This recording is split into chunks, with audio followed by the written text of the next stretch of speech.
Bismillahirrahmanirrahim.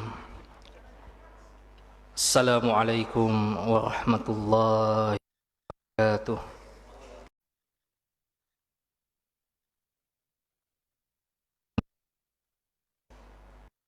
Wa man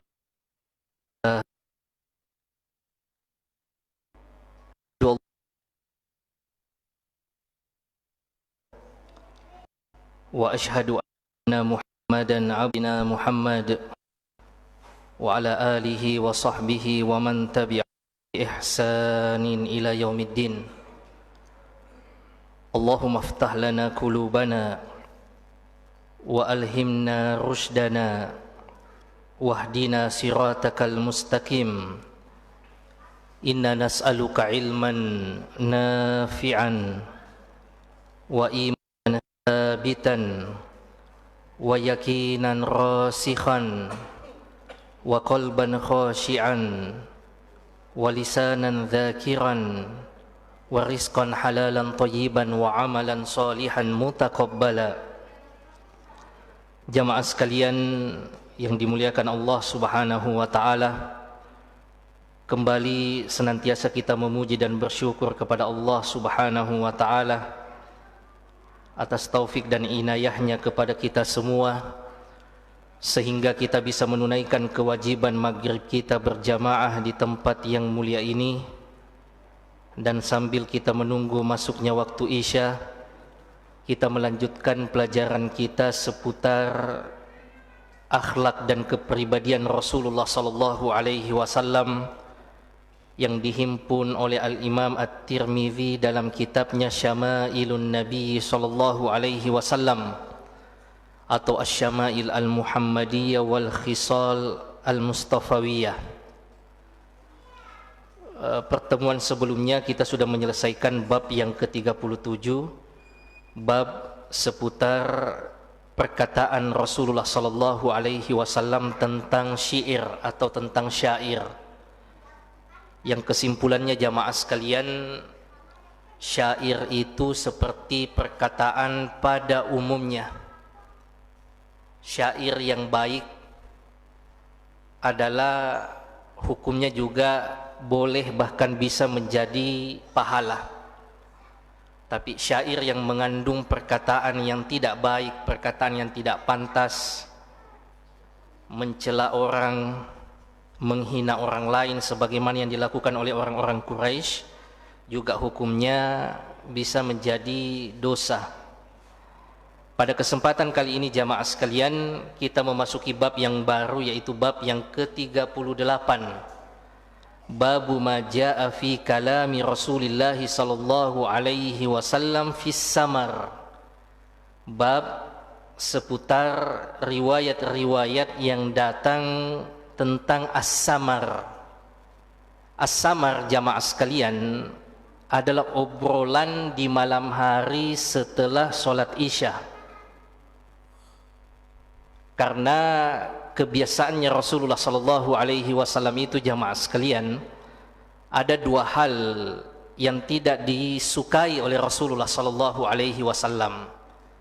Yang pertama, tidur sebelum sholat Isya.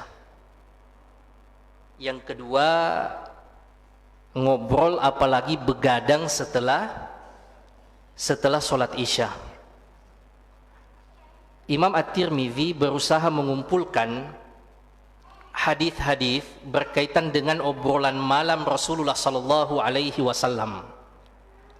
Hal-hal apa saja yang bisa dikecualikan, karena asalnya jamaah sekalian malam itu adalah untuk istirahat.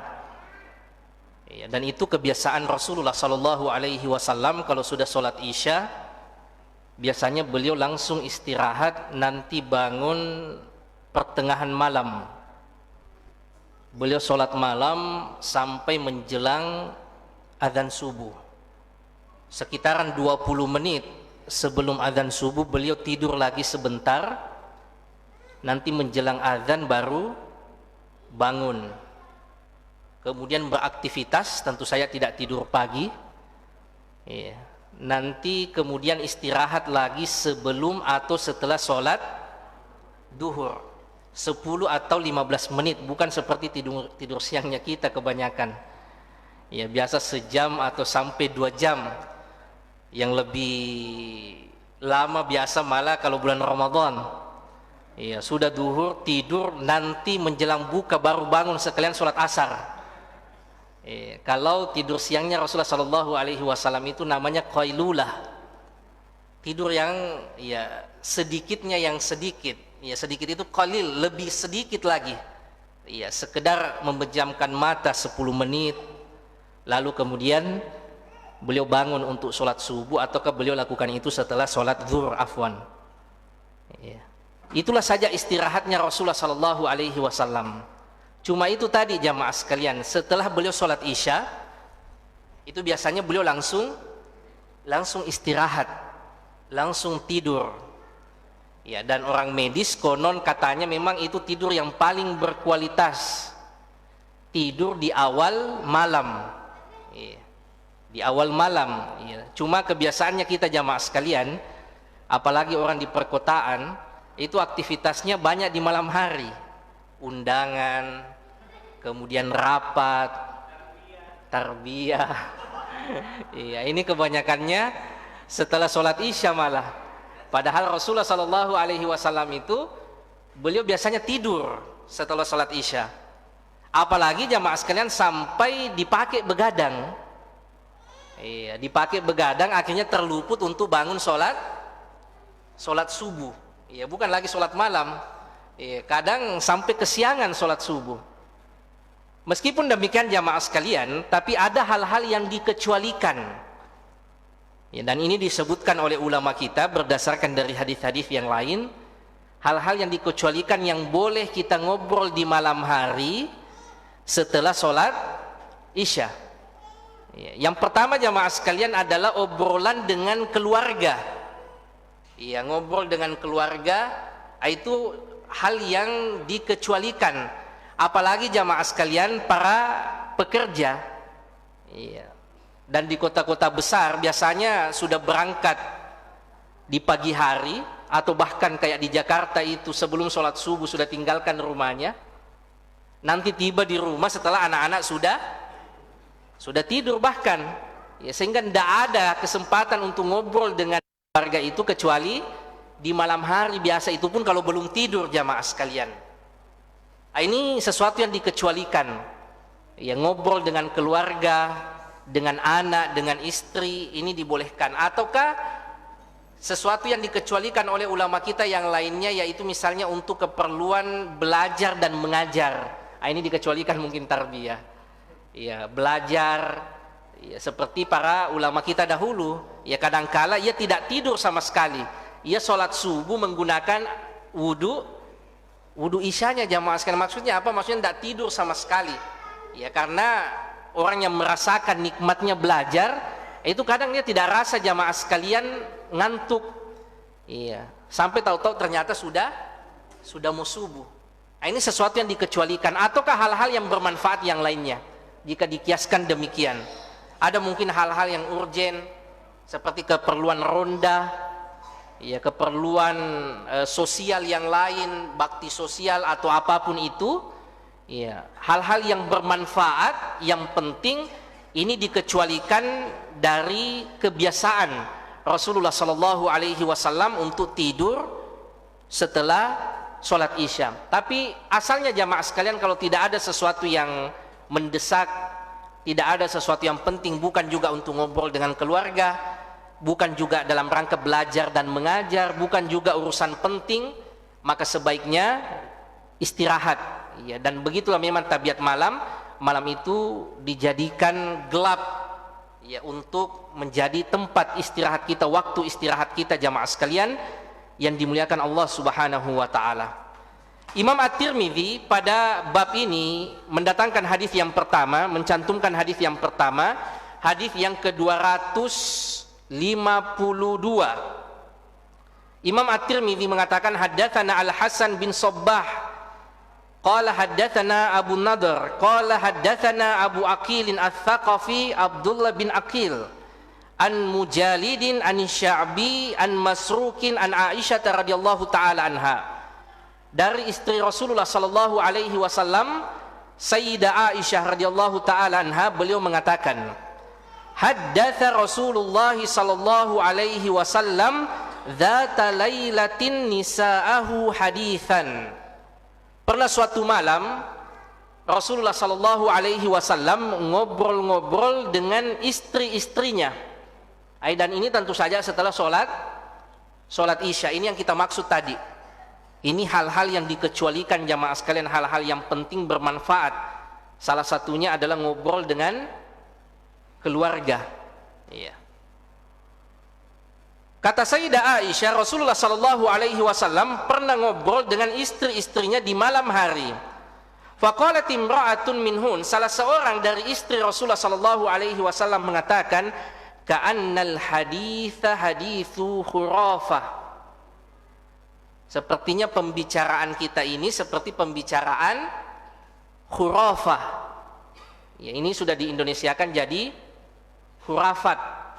Lalu Rasulullah sallallahu alaihi wasallam mengatakan, atadruna ma khurafah? Tahukah kalian apa yang dimaksud dengan khurafah itu? Apa itu khurafah atau apa itu khurafat? Lalu Rasulullah sallallahu alaihi wasallam menjelaskan asal mula istilah dari khurafat itu. Kata Rasulullah, inna khurafata kana rajulan min udhrah. Khurafah itu kata Rasulullah adalah dulu nama orang. Iya. Asarathul jinnu fil jahiliyati famakatha fihim dahra. Ia pernah disembunyikan oleh jin sehingga ia hilang dari pergaulan manusia. Iya, di masa jahiliyah, kata Rasulullah sallallahu alaihi wasallam. Tsumma radduhu ilal insi fakana yatahaddatsun nas. Kemudian saat khurafa ini, orang yang bernama khurafa ini dibebaskan oleh jin, kembalilah ia bergaul dengan sesama manusia, kembali kepada keluarganya, kembali ke komunitasnya. Iya. Setelah sebelumnya disembunyikan oleh jin beberapa saat, beberapa lama. Tapi setelah ia kembali jamaah sekalian, fakana yuhadditsun nas bima ra'a fihim minal aajib. Ada yang aneh dari khurafa ini. Setiap kali orang cerita, dia juga datang dengan cerita-cerita yang aneh yang ia lihat waktu disembunyikan oleh jin dahulu. Maka kata Rasulullah sallallahu alaihi wasallam, faqala an-nasu haditsu khurafa. Sejak saat itulah kalau ada orang cerita yang aneh-aneh, itu disebut dengan cerita khurafat. Iya, itulah asalnya kata Rasulullah sallallahu alaihi wasallam. Jadi dulu ada namanya khurafah, itu disembunyikan oleh jin. Iya, setelah kembali bergaul dengan manusia, iya, lain sendiri ceritanya. Iya, tidak logis, di luar daripada kebiasaan orang. Iya. Maka kata Rasulullah, sejak saat itu kalau ada cerita yang aneh, langsung disandarkan sama dia, ini kayak cerita khurafat ini. Iya, karena kebetulan ini khurafat orang yang pernah disembunyikan oleh jin, dan ini juga menunjukkan jamaah sekalian, ya pentingnya kita berlindung, iya, dari gangguan jin. Tapi asalnya kita dengan jin sama saja makhluk yang dibebankan untuk beribadah kepada Allah Subhanahu wa taala, dan kita tidak perlu takut. Ya, jin itu kalau kita takut, semakin kita takut, semakin kita akan diganggu. Ya. Dan ia tahu bagaimana keadaan kita jamaah sekalian. Makanya biasanya orang yang biasa takut sendiri, takut di jalan sepi, orang yang seperti itu biasa diganggu sama jin. Suara yang aneh, tiba-tiba ada bunyi pintu terbuka, dan seterusnya jamaah sekalian. Ya, ini biasa saja. Iya, mereka makhluk Allah Subhanahu wa taala, kita pun makhluk Allah Subhanahu wa taala, tapi di alam yang berbeda. Mereka melihat kita dan kita tidak melihatnya. Namun Rasulullah sallallahu alaihi wasallam sudah mengajarkan kepada kita azkar, terutama zikir pagi dan petang, untuk dilazimi jamaah sekalian, berlindung dari gangguan jin. Jangan sampai nasib kita sama khurafa ini. Ya, kita hilang dari pergaulan, tahu-tahu kembali dengan cerita yang aneh-aneh. Syahidnya jamaah sekalian, kenapa Imam At-Tirmidzi memasukkan hadis ini di bab ini karena Rasulullah sallallahu alaihi wasallam menceritakan hal ini di malam hari. Ya, jadi boleh kita ngobrol atau mungkin sampai begadang dengan istri atau dengan anak-anak. Yang penting obrolannya tentu saja juga yang bermanfaat. Kemudian jamaah sekalian, hadis yang kedua, ini hadisnya ya cukup panjang dan ini sepertinya hadis yang paling panjang di kitab ini. Imam At-Tirmidzi menyebutkan haddatsana Ali bin Hujrin qala haddatsana Isa bin Yunus an Hisham bin Urwata an akhihi Abdullah bin Urwa an Urwata an Aisyah radhiyallahu taala anha. Lagi-lagi dari istri Rasulullah sallallahu alaihi wasallam Sayyidah Aisyah radhiyallahu taala anha qalat, beliau mengatakan, jalasat ihda asyrata imra'atan, suatu waktu ini Rasulullah bercerita kepada istri-istrinya di malam hari juga. Ada 11 wanita itu lagi cerita. Ya kalau kita mungkin bahasanya mungkin lagi mak gosip. Cuma 11 wanita ini fata'ahadna an la yaktumna min akhbari azwajihinna syai'a.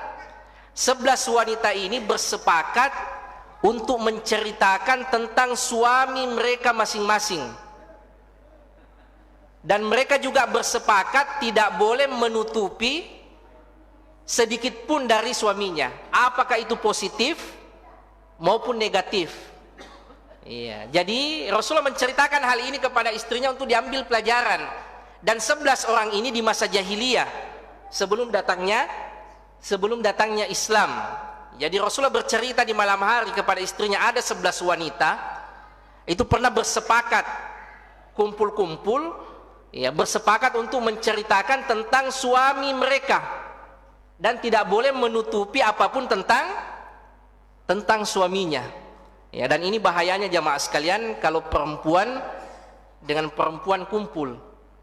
Ya, ini diantara faidah dari hadis ini, kata ulama kita, ini hadis yang terkenal namanya hadis Ummu Zara. Di antara faedahnya kata ulama kita, bahayanya itu kalau perempuan dengan perempuan kumpul. Biasanya cerita tentang suaminya dan tidak dipilah-pilih jamaah sekalian. Makanya kalau ada laki-laki yang senang cerita tentang wanita kalau kumpul sesamanya laki-laki, itu ada kemiripan dengan perempuan. Iya, biasanya itu kalau laki-laki kumpul dengan laki-laki, cerita pekerjaan, cerita prospek, mungkin cerita bisnis. Tapi kalau laki-laki sama laki-laki senang cerita tentang istrinya kah, atau cerita lagi tentang wanita, itu ada kemiripan dengan wanita. Iya. Sesuai dengan hadis Ummu Zara ini. Jadi mereka 11 ini sepakat, pokoknya masing-masing istri harus menceritakan bagaimana keadaan suaminya. Faqalatil ula, wanita yang pertama mengatakan, zauji lahmu jamalin ghath. Adapun suami saya, ya, seperti daging unta tua yang kotor. Maksudnya apa jemaah sekalian? Ya, dodong mi. Sedikit manfaatnya.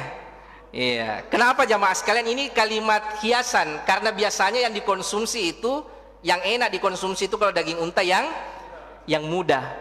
Ya. Ini qalilul manfaah. Ya. Maksudnya sudah tidak terlalu bermanfaat, ya, seperti daging unta tua yang kotor lagi, ya, karena mereka tadi sudah bersepakat jangan ditutup-tutupi. Ya, ini menjadi pelajaran bagi setiap suami jamaah sekalian, jangan jadi kayak daging unta tua. Usia boleh tua tapi semangat harus muda. Ya. Jangan usia tua semangat juga hilang jamaah sekalian. Jadi apa nih yang mau dibanggakan? Ya, kalau sudah semangat juga hilang, usia juga sudah tua, ya, ini bisa menjadi keluhan seperti yang dikeluhkan oleh istri yang pertama ini jamaah sekalian yang dimuliakan Allah Subhanahu wa taala. Iya. Seorang suami senantiasa bisa memberikan manfaat yang banyak kepada istrinya, apalagi di usia tua, sudah hidup bersama, maka seharusnya lebih banyak juga memahami kondisi istri dan lebih banyak bisa memberikan manfaat kepada pasangan hidup. Jadi ini negatif jamaah sekalian. Iya.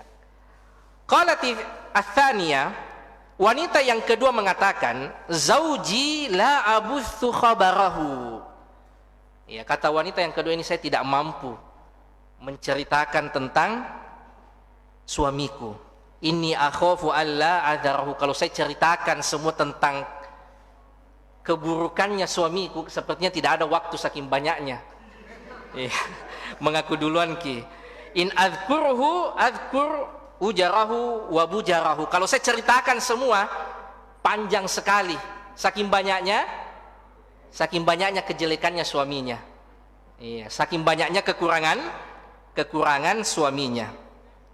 Wa qalati tsalitsa, istri yang ketiga atau wanita yang ketiga menceritakan tentang suaminya.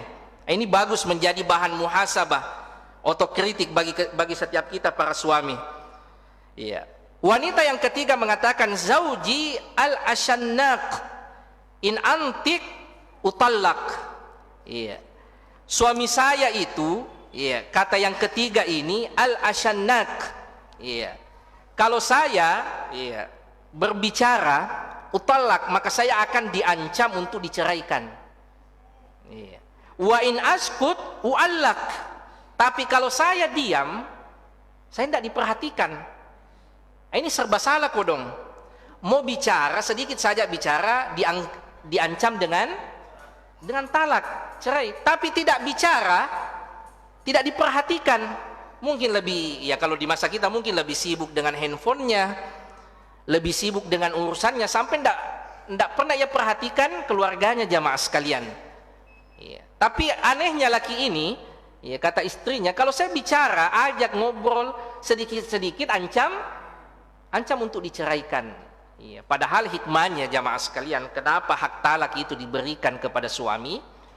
Agar suami itu bisa berpikir lebih jernih, lebih bijak, ya, tidak sedikit-sedikit terbawa dengan perasaan, bisa berkepala dingin, berpikir jauh ke depan, ya, karena dasarnya memang seharusnya laki-laki itu lebih bisa berpikir logis daripada perempuan yang kadang terbawa oleh perasaan. Kalau hak talak itu diberikan kepada perempuan, ya kayaknya jadi duda semua maki. Iya, karena kalau marah mungkin dia ceraikan kita. Untuk itulah diberikan hak talak itu kepada laki-laki, ya, supaya tidak sedikit-sedikit ancam cerai, ya, tidak sedikit-sedikit diancam cerai istrinya. Kenapa jamaah sekalian? Ya, supaya bisa berpikir dengan logis. Dan ini keluhan dari istri ini, ya, suami saya itu kalau saya bicara diancam mau diceraikan, tapi kalau saya tidak bicara tidak diperhatikan. Serba salah, tergantung mau bicara, mau diancam, tidak bicara, tidak diperhatikan. Ini tentu saja, ya, bahan sebagai otokritik bagi setiap kita jamaah sekalian untuk semakin menjadi suami yang baik. Qalati rabi'ah, wanita yang keempat mengatakan, zauji kalaili tihama. Ini positif. Adapun suami saya, kata wanita yang keempat, kalaili tihama, seperti malam di bukit Tihama. Ya, Tihama ini mirip Malino jamaah sekalian. Ya, kalau di Arab itu biasanya panas sekali, maka biasanya mereka ke gunung yang seperti ini, Gunung Tihama. Di sana tidak terlalu panas dan tidak terlalu dingin. Maka wanita yang keempat ini memuji suaminya bahwa adapun suami saya itu seperti malam hari di bukit Tihama. Maksudnya apa? La harun wala karun. Tidak panas, tidak dingin. Suaminya bukan suami yang emosian, bukan juga suami yang dingin. Iya. Bukan suami yang kaku. Ya, tidak tahu, ya, berdiskusi, tidak tahu dialog dengan istrinya. Wala makhafa, tidak menakutkan. Ya. Wala sama, dan juga tidak membosankan. Ini yang ideal jamaah sekalian, ini yang bagus. Bukan emosian, bukan juga dingin. Ya, karena ada yang tidak emosian tapi terlalu dingin, diam, ya, kayak tidak ada dialog dalam rumah tangga. Tapi ada yang banyak bicaranya, banyak dialognya, tapi suka marah-marah. Ini yang ideal jamaah sekalian, proporsional, tidak emosian, tidak panas, juga tidak dingin. La makhafa, tidak menakutkan. Ya, ini waliyadzubillah, kalau sampai istri itu takut kalau kita pulang ke rumah. Iya. istri-istri, anak-anak takut kalau suaminya pulang ke rumah, atau sama, ya. Apa itu jamaah sekalian? Membosankan. Ya. Ini juga tidak ada pada suami laki-laki dari wanita yang keempat ini. Suaminya betul-betul ideal. Ini positif jamaah sekalian. Qalatil khamisa, wanita yang kelima mengatakan zauji indakhala fahid. Adapun ya, suami saya kalau pulang ke rumah seperti anak macan. Wa in kharaja asid, tapi keluar rumah seperti singa. Ya, wala yas'al amma ahid, dan dia tidak jarang dia bertanya kalau ada pekerjaan, jarang dia tanya, apakah sudah engkau kerjakan ini? Apakah sudah engkau lakukan ini? Ini juga positif jamaah sekalian. Ya, kalau pulang ke rumah seperti anak macan, maksudnya apa? Tidak banyak bicara, ya, tidak banyak ceritanya. Ya, tapi kalau di luar banyak sekali ceritanya. Begini biasa laki-laki jamaah sekalian. Ya, kalau tidak ada istrinya kuat sekali cerita. Tapi kalau sudah pulang ke rumah jadi anak kucing, ya, jadi anak macan. Tapi kalau keluar rumah di luar kuat sekali ceritanya. Ya, tapi kalau pulang jadi anak macan. Ya, dan dia tidak terlalu banyak menuntut istrinya. Ini juga saya kira positif jamaah sekalian. Ya, perlu tentu saja menyikapi keluarga kita berbeda dengan orang lain. Wala yas'alu amma ahid, dan suami saya ini tidak banyak tanya ya tentang pekerjaan yang diamanahkan. Qalatis sadisa, wanita yang keenam bercerita, zauji in akal laf. Wanita yang keenam ini mengatakan jemaah sekalian, adapun suami saya kalau ia makan, ia habiskan makanan. Wa in syarib istaf, kalau ia pun minum, ia juga habiskan semua minuman. Nah, ini tidak pernah dia fikirkan anak dan istrinya jamaah sekalian. Ya, seakan-akan cuma sendiri di rumah. Ya, ataukah mungkin kalau makan di luar dia tidak pikir anak sama istrinya di rumah. Ya, ini keluhan wanita yang keenam. Suami saya itu kalau makan dia habiskan semua makanan. Kalau minum dia habiskan juga minuman. Dan lebih dari itu, wan ittaja iltaf. Ya, kalau ia tidur seperti tidurnya bujangan, dia tidak perhatikan istrinya. Sudah makanan dihabiskan, minuman juga habis, istrinya pun tidak disentuh jamaah sekalian. Iya, tidur saja seperti bujangan. Ini juga negatif jamaah sekalian, tidak bagus. Iya, bahkan diantara makna sakinah itu jamaah sekalian, ya, bagaimana suami itu memperhatikan makanan istri dan anak-anaknya. Jangan sampai biasa kita makan di luar yang enak-enak, sementara istri di rumah dan anak-anak makan apa adanya jamaah sekalian. Itu tidak pantas seperti itu jamaah sekalian yang dimuliakan Allah Subhanahu wa taala.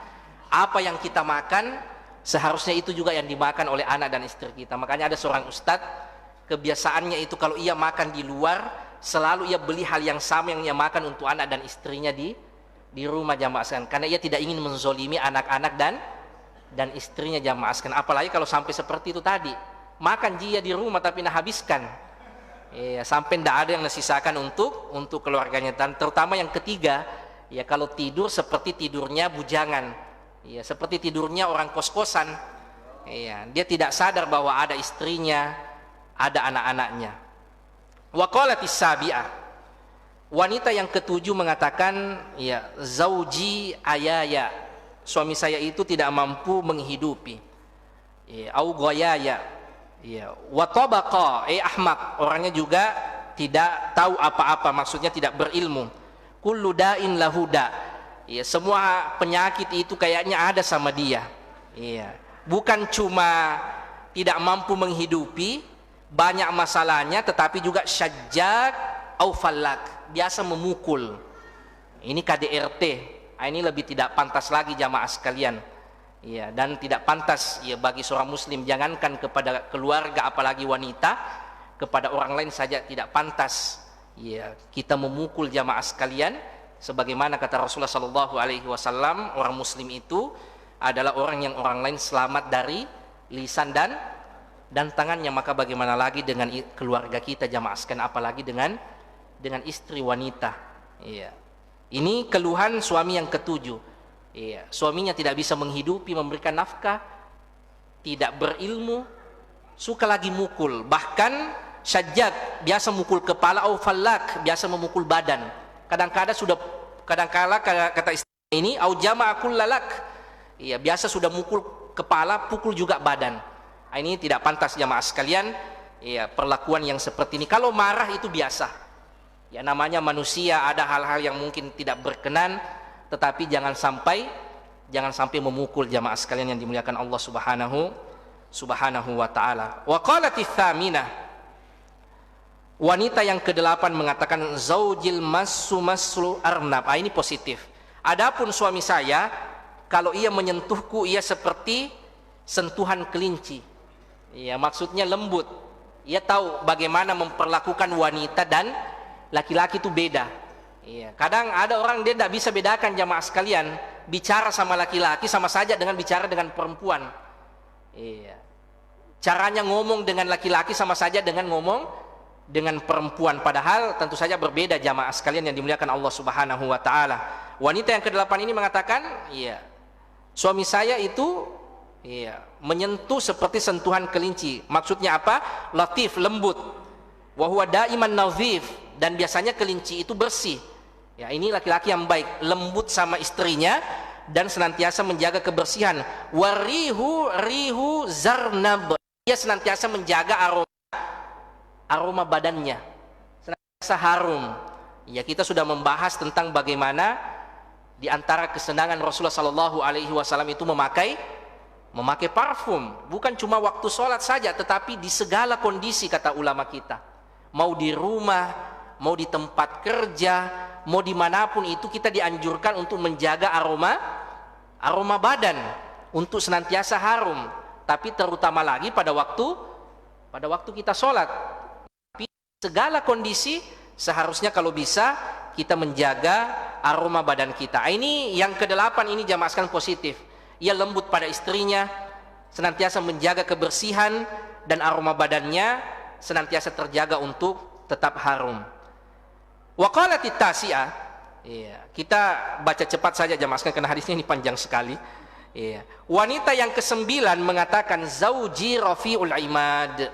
Adapun suami saya itu tiang rumahnya sangat tinggi. Maksudnya apa? Orangnya tinggi sekali jiwa sosialnya. Suka ngajak orang ke rumahnya makan, suka menjamu tamu.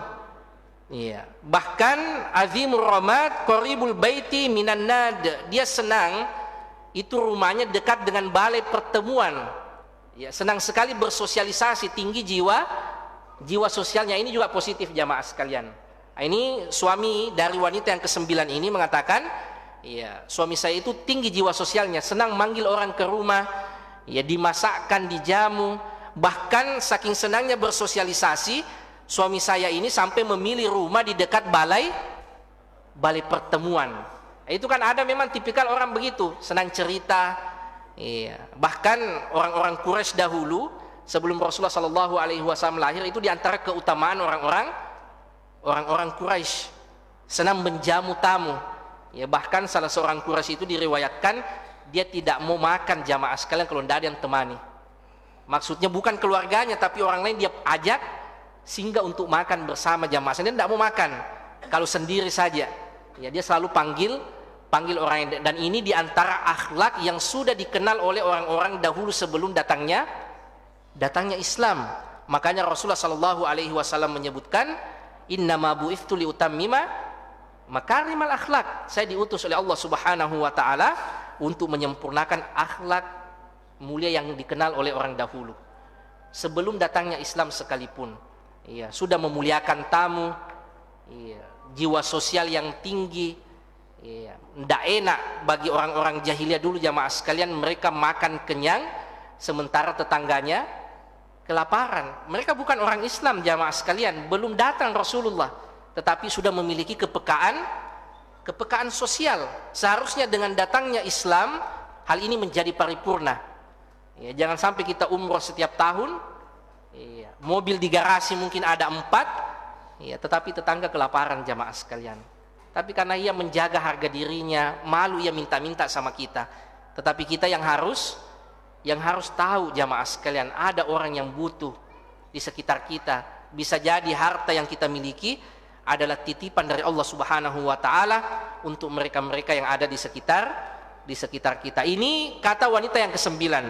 Suaminya itu memiliki jiwa sosial yang tinggi. Qalatil ashirah, wanita yang ke-10 mengatakan zauji malik. Adapun suami saya itu seperti raja, malikun khairun min dzalik, bahkan lebih baik dari raja. Apa maksudnya jamaah sekalian? Sama tadi dengan wanita laki-laki yang ke-9. Senang sekali untuk memberikan bantuan kepada orang lain seperti raja yang biasa memberikan kepada rakyatnya. Maka suami dari wanita yang ke-10 ini senang sekali berbagi dengan sesama. Bahkan ya, dikatakan kalau untanya itu sudah didatangi sama suaminya ini, maka untanya itu sudah tahu bahwa kami ini akan disembelih untuk dihidangkan pada orang-orang di sekitarnya jamaah sekalian, saking baiknya. Wa qalatil hadiyata asyrata, ini wanita yang terakhir, yang ke-11, dan ini inti dari hadis ini, yang namanya Ummu Zar'in. Makanya hadis ini dikenal di kalangan ulama kita sebagai hadis Ummu Zar'in. Inilah yang dimaksud wanita yang ke-11.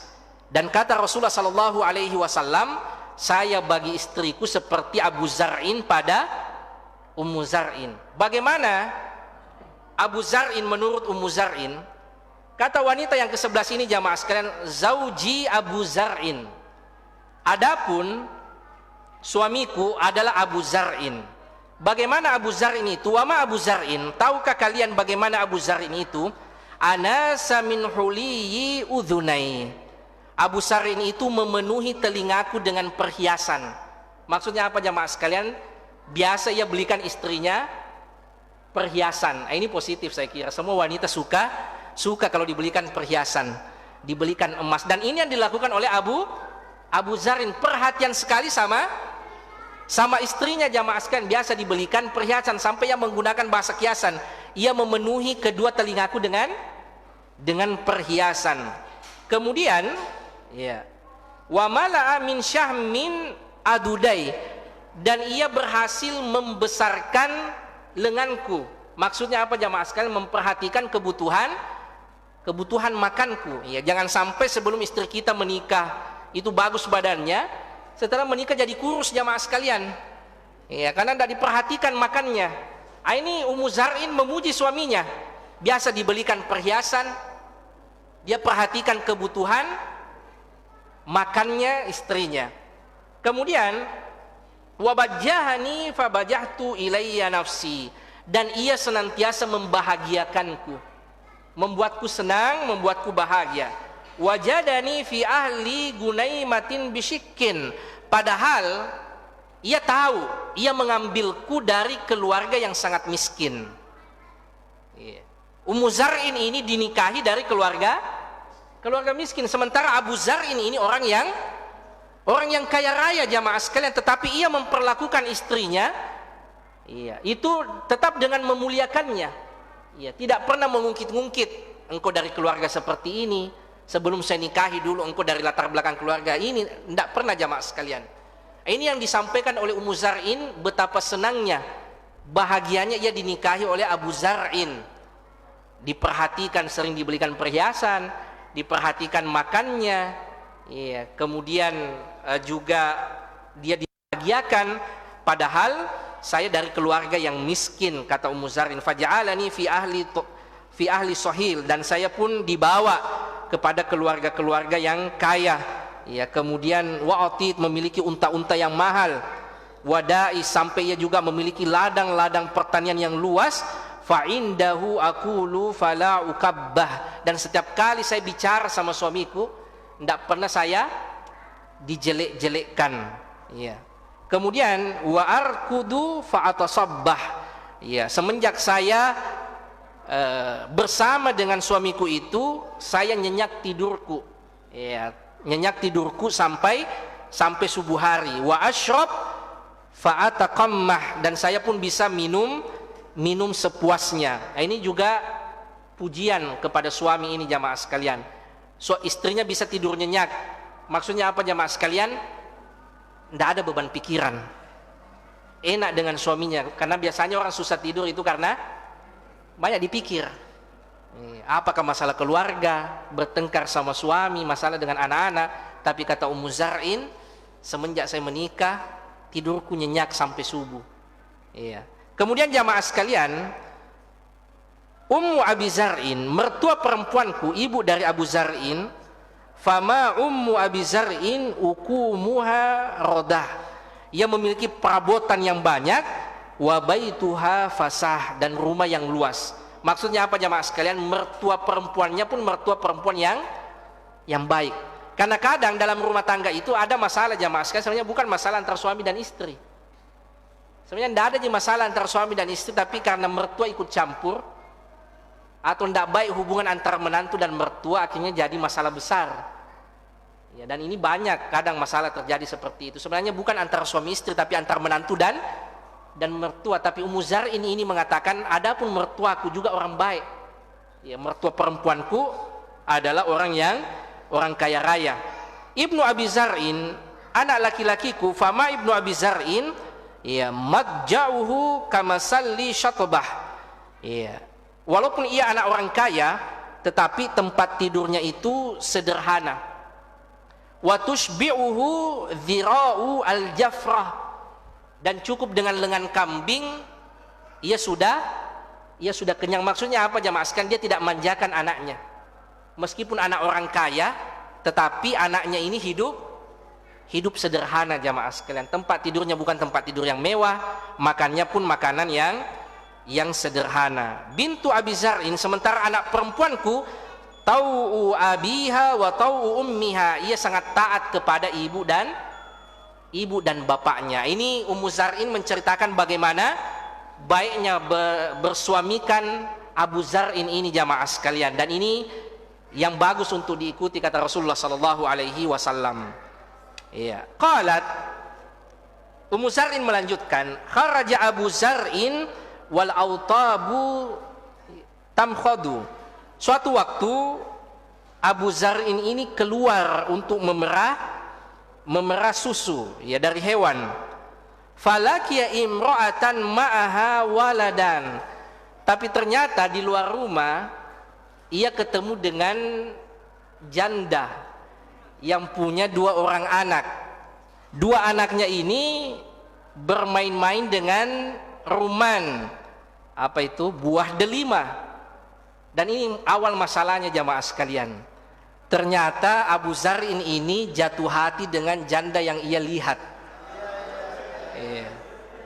Jatuh hati di luar, padahal baik sekali sama istrinya jamaah sekalian. Tapi pas di luar rumah ketemu dengan janda, kata Rasulullah, ternyata jatuh hati dengan janda di luar rumahnya. Dan masalahnya jamaah sekalian, fatallaqani wa nakahaha, ia menceraikanku kata Ummu Zar'in, dan ia menikahi janda itu. Ini jadi pelajaran jamaah sekalian, jangan sampai menyelamatkan janda di luar rumah baru menjandakan istri di rumah.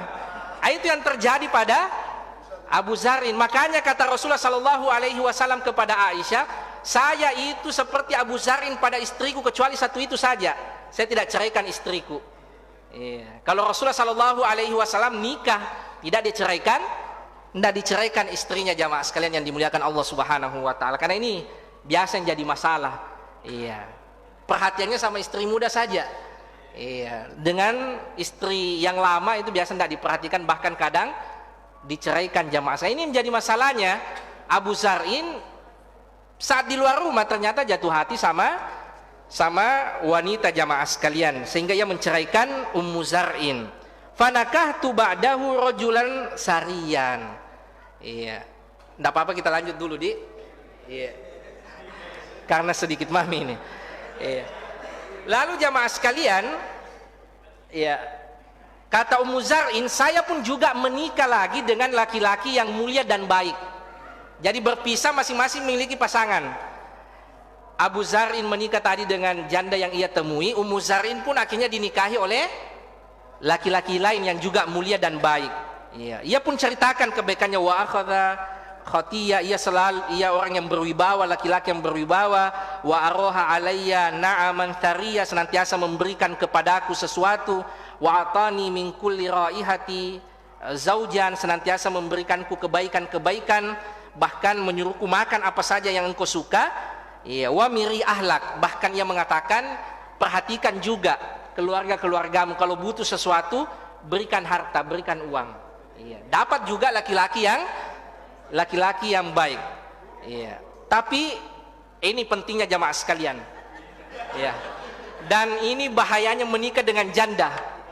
Apa itu? Kata Ummu Zar'in, falau jama'tu kulla syai'in a'tanihi, tapi sekiranya dikumpulkan semua kebaikan-kebaikan yang diberikan oleh suami baruku tadi dibandingkan dengan kebaikannya siapa suami pertamanya?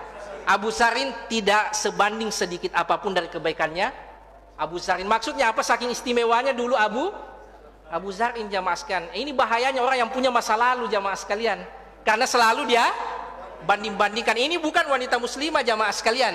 Ini Rasulullah menceritakan tentang 11 wanita di masa jahiliyah yang menceritakan tentang suami mereka. Ya, dan tidak pantas tentu saja seorang istri menceritakan aib suaminya, tapi Rasulullah menjelaskan ini, menyampaikan hal ini kepada istri-istrinya untuk dijadikan pelajaran. Jangan KDRT, jangan cuek sama istri, jangan pelit sama istri, dan seterusnya, jamaah sekalian. Dan lihat bagaimana kebaikannya Abu Zar'in, sampai istrinya sudah menikah lagi, dia tidak bisa lupakan bagaimana suami pertamanya dulu itu saking baiknya. Kemudian Sayyidah Aisyah mengatakan, qalat Aisyah, ya, istri Rasulullah sallallahu alaihi wasallam mengatakan, faqala li Rasulullah sallallahu alaihi wasallam mengatakan kepadaku, kuntu laki ka Abi Zar'in li Ummi Zar'in, saya itu seperti Abu Zar'in kepadamu, dalam riwayat yang lain, kecuali saya tidak menceraikanmu. Ini yang bagus, jamaah sekalian. Perhatikan baik-baik keluarga kita. Ya, nanti kalau kita mungkin sudah tiada, ya, dia betul-betul mengingat kita, tidak ada yang bisa menggantikan di hatinya, jamaah sekalian. Ya, Ummu Zar'in ini sudah menikah lagi, dapat laki-laki yang tidak sembarang juga, baik hati. Tapi saking baiknya Abu Zar'in, sekiranya semua kebaikan itu dikumpulkan oleh suami pertamanya tadi, tidak sebanding sedikit pun dengan kebaikan yang pernah diberikan oleh Abu Zar'in dahulu, jamaah sekalian. Ini banyak sekali sebenarnya faidah, sampai ulama kita menulis kitab gara-gara satu hadis ini, jamaah sekalian. Ya, terutama dalam hubungan dalam rumah tangga. Tapi ya, secara umum husnul isyratil mar'i ahlahu, pentingnya untuk ya, hidup dengan keluarga itu dengan suasana yang harmonis. Terutama buka keran dialog, jamaah sekalian. Berikan waktu khusus untuk berdiskusi dengan keluarga. Ya, jangan hanya kebutuhan nafkah fisiknya saja yang diperhatikan. Ya, betul lancar kasih uang dan seterusnya, tetapi tidak pernah ada ngobrol, tidak pernah ada dialog dari hati ke hati, sehingga kadangkala istri akhirnya bosan. Kemudian pentingnya istri menyebutkan kebaikan-kebaikan suaminya, dan tidak pantasnya seorang istri itu menyebutkan keburukan suaminya. Ya. Bolehnya mengambil pelajaran dari kisah terdahulu, sebagaimana 11 wanita ini kisah terdahulu untuk dijadikan pelajaran. Kemudian ya, cinta itu bisa membutakan dan membuat kita tuli. Orang yang terlalu mencintai sesuatu, biasanya ia akan buta dan tuli. Ya, ia tidak bisa melihat kekurangan apa yang ia cintai, dan tidak bisa mendengar kekurangan apa yang dicintai. Sebagaimana biasanya orang yang benci juga kadang buta dan tuli. Orang yang benci terhadap sesuatu, biasanya matanya itu buta, jamaah sekalian. Dia tidak mau melihat sisi positif dari apa yang dibencinya, tidak mau mendengar sisi positif dari apa yang dibencinya. Makanya Rasulullah SAW menyebutkan, kalau mencintai seseorang, mencintai sesuatu, jangan berlebih-lebihan, karena jangan sampai nanti engkau membencinya. Membenci juga seperti itu, jamaah sekalian. Jangan berlebih-lebihan, karena jangan sampai suatu hari engkau jatuh cinta, engkau jatuh hati. Ini pentingnya, jamaah sekalian, untuk proporsional dalam cinta dan membenci sesuatu, jangan berlebih-lebihan, dan apapun itu jamaah sekalian tidak baik berlebih-lebihan. Wa khairul umur awsatuha, yang terbaik dari segala sesuatu itu adalah sesuatu yang proporsional pertengahannya. Kemudian yang terakhir, wanita kalau kumpul biasanya senang cerita tentang suami-suami mereka, maka mereka perlu menjaga lisan, jangan sampai menceritakan hal-hal yang tidak pantas untuk diceritakan. Saya kira ini jamaah sekalian menjadi pelajaran bagi kita semua untuk semakin memperbaiki diri kita, terutama akhlak kita kepada keluarga kita, sebagaimana Rasulullah SAW menyampaikan tentang 11 wanita tadi untuk kita jadikan pelajaran. Insyaallah pertemuan berikutnya kita akan membahas bagaimana adab tidurnya Rasulullah SAW. Wassallallahu ala sayyidina Muhammad wa ala alihi wa sahbihi wa sallim, wa akhiru da'wana alhamdulillahi rabbil alamin. Wassalamu alaikum warahmatullahi wabarakatuh.